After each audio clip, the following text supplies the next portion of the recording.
लोकसभा निवडणुकीतील पराभवाची कारणं निरीक्षकांमार्फत जेव्हा शोधली गेली, त्याचा अहवाल दिल्लीतील भाजप नेत्यांना दिला गेला, तेव्हा मराठा आरक्षणाबाबत महायुतीच्या सरकारनं घेतलेली भूमिका, आंदोलकांवर केलेला लाठीमार, गोळीबार या सगळ्या घटनांमुळे समाजाचा, विशेषतः भाजपवर रोष दिसून आला।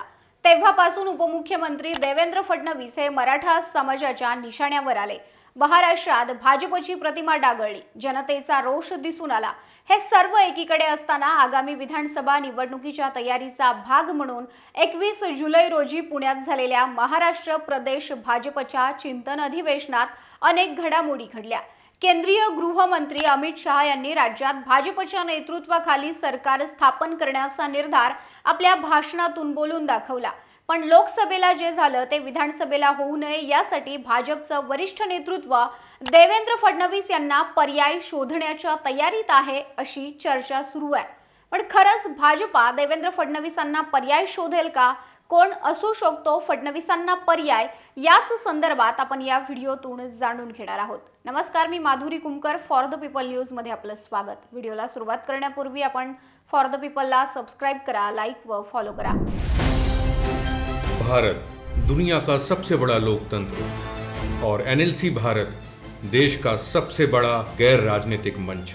शक्तिशाली लोकतंत्र के लिए राहुल कराट का सार्थक कदम। मुंबई में हुआ ऐतिहासिक प्रथम राष्ट्रीय विधायक सम्मेलन।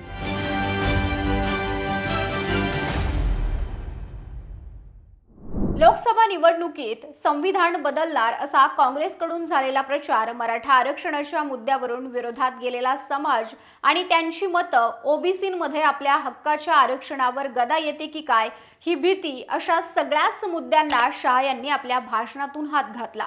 राज्यात महायुतीची सत्ता आणि भाजपचा मुख्यमंत्री करण्याची गॅरंटीच शहांनी या निमित्तानं राज्यभरातून आलेल्या पदाधिकारी कार्यकर्त्यांकडे मागितली। अमित शहा यांच्या भाषणातून मराठा ओबीसी आरक्षणाच्या विषयावरून राज्यात अस्थिर झालेलं वातावरण, हक्काची वोट बँक तुटण्याचा धोका लक्षात घेता विधानसभा निवडणुकीपूर्वीच ते राज्यात भाकरी फिरवण्याच्या तयारीत असल्याचे संकेत दिसू लागले आहेत। देशात तिसऱ्यांदा नरेंद्र मोदी यांना पंतप्रधान करतानाच 400 पारचं उद्दिष्ट घेऊन भारतीय जनता पार्टी मैदानात उतरली होती। महाराष्ट्राकडून भाजपला 40 पेक्षा जास्त खासदार मिळू शकतील अशी अपेक्षा होती, पण उत्तर प्रदेश आणि महाराष्ट्रासारख्या दोन मोठ्या राज्यात भाजपला सपाटून मार खावा लागला।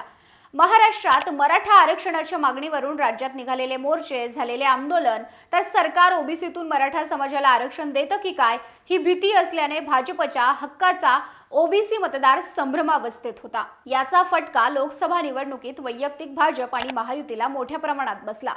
मराठा आरक्षणासाठी आंदोलन करणारे मनोज जरांगे पाटील आपल्या प्रत्येक भाषणात देवेंद्र फडणवीस यांच्यामुळेच मराठा आरक्षणाचा प्रश्न चिघळला, त्यांच्याच आदेशानं आंदोलकांवर गोळीबार, लाठी हल्ला झाला। मराठा ओबीसी वाद, दोन समाजात तेढ निर्माण करण्यामागे देवेंद्र फडणवीस यांचं डोकं आहे। ते मराठा नेते, आमदार आमच्या अंगावर घालून शत्रुत्व घेतायत। येत्या विधानसभा निवडणुकीत आम्ही भाजपचे 65 ते 70 आमदार पाडणारच अशी आक्रमक विधानं करतात। त्यामुळे लोकसभा निवडणुकीत जो फटका बसला तो विधानसभेला बसू नये यासाठी भाजप आतापासूनच सावध भूमिका घेऊन रणनीती आखत असल्याची चर्चा या निमित्तानं होतीये। देवेंद्र फडणवीस यांच्यामुळे भाजपला राज्यामध्ये अच्छे दिन आले, एक कुशल नेतृत्व मिळालं हे भाजपमधील अनेक पदाधिकारी, कार्यकर्ते मान्य करतात। केंद्रीय नेतृत्वालाही महाराष्ट्रात फडणवीस यांच्या इतका विश्वास इतर दुसऱ्या नेत्यावर नाही। पण महाविकास आघाडीचं सरकार पाडून शिवसेना, राष्ट्रवादी हे दोन पक्ष फोडून सत्तेवर आल्यानंतर राज्यात भाजपची प्रतिमा डागळली गेली आहे। या सगळ्या प्रकरणात व्हिलन ठरतायत ते देवेंद्र फडणवीस। सत्ता गमावून किंवा पक्षाची शक्ती कमी करून देवेंद्र फडणवीस यांना जपण्यास आता केंद्रीय नेतृत्व तयार नसल्याची चर्चा राज्याच्या राजकारणात सुरू झाली आहे। मराठा समाजाला 10% आरक्षण दिल्यानंतरही महायुती आणि भाजपवर असलेला रोष कमी झालेला नाहीये। त्यामुळे देवेंद्र फडणवीस यांना राज्यात पर्याय शोधण्यात येत असल्याचं बोललं जातंय।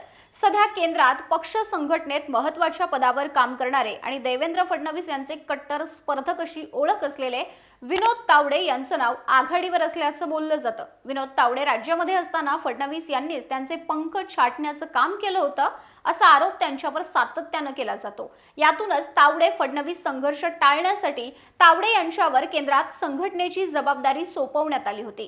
केंद्रात काम करताना विनोद तावडे यांनी आपल्या कामाची झलक पक्ष नेतृत्वाला दाखवून दिली आहे। मोदी शहा यांच्याशी विनोद तावडे यांचा थेट संपर्क असल्यानं विधानसभा निवडणुकीपूर्वी महाराष्ट्रातील नेतृत्व मराठा नेता म्हणून तावडे यांच्यावर सोपवण्याचा विचार वरिष्ठ पातळीवर सुरू असल्याचं बोललं जात आहे।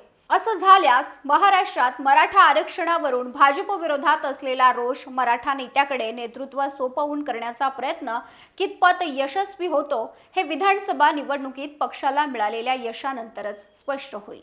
तुम्हाला याविषयी काय वाटतं? तुमचं मत कमेंट बॉक्समध्ये जरूर कळवा। व्हिडिओ आवडल्यास लाईक करा आणि फॉर द पीपलला यूट्यूब, फेसबुक व इंस्टाग्रामवर सबस्क्राईब, लाईक व फॉलो करायला विसरू नका।